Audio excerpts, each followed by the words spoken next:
Question number 3 है, एक शंकु का वक्र पृष्ठीय क्षेत्रफल 308 सेंटीमीटर स्क्वायर है और इसकी तिर्यक ऊंचाई 14 सेंटीमीटर है। ज्ञात कीजिए पहला आधार की त्रिज्या और दूसरा शंकु का कुल पृष्ठीय क्षेत्रफल।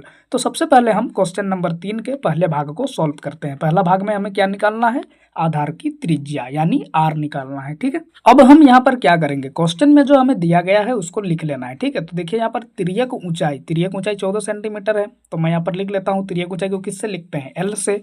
तो एल बराबर मैं यहाँ पर लिख लेता हूँ 14। उसके बाद हमें दिया हुआ है वक्र पृष्ठीय क्षेत्रफल। ठीक है, तो वक्र पृष्ठीय क्षेत्रफल मैं यहाँ पर लिख लेता हूँ 308। अब भैया हमें आर निकालना है। आर हम कैसे निकालेंगे, हमें जो यहाँ पर दिया हुआ है वक्र पृष्ठीय क्षेत्रफल, इसी फॉर्मूले का यूज करके हम आर फाइंड करेंगे। ठीक है, तो वक्र पृष्ठीय क्षेत्रफल क्या होता है, शंकु का होता है भैया पाई आर एल। तो मैं यहाँ पर लिख देता हूँ पाई आर एल और बराबर में इधर जो 308 है ये यहाँ पर एज इट इज आ जाएगा। अब हम क्या करेंगे, वैल्यू पुट करेंगे। तो देखिए यहाँ पर सबसे पहले पाई है, पाई का मान भैया 22/7 गुना में आर है।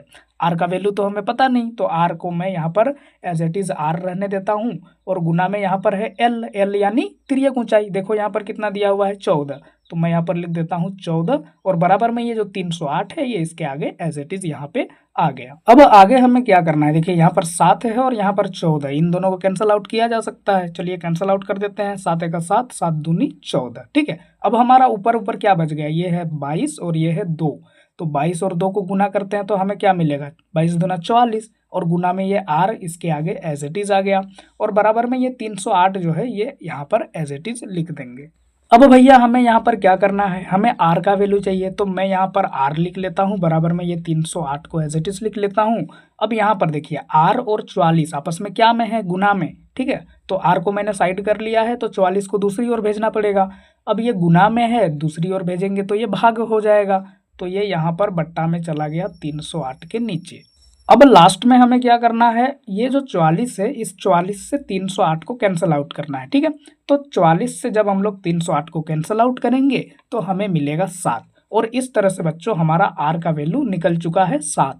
क्वेश्चन नंबर 3 के पहले भाग में हमें यही निकालने के लिए कहा गया था, हमने ये निकाल लिया है। अब चलते हैं दूसरे भाग की ओर। दूसरे भाग में हमें क्या निकालना है, शंकु का कुल पृष्ठीय क्षेत्रफल।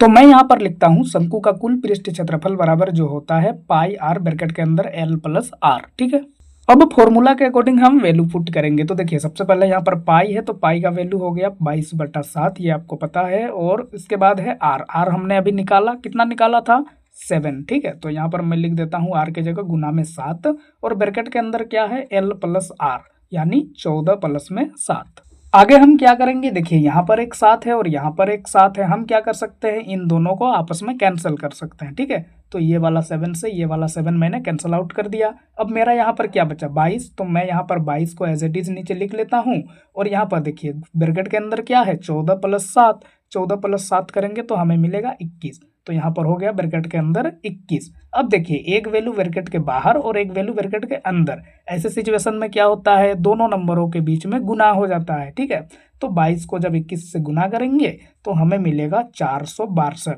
और क्वेश्चन हमें किस में दिया हुआ था, सेंटीमीटर में, तो हमारा आंसर किस में आएगा, सेंटीमीटर स्क्वायर में। तो इसके आगे मैं लिख देता हूँ सेंटीमीटर स्क्वायर। और इस तरह से हमने सॉल्व कर दिया क्वेश्चन नंबर 3 के पहले और दूसरे भाग को।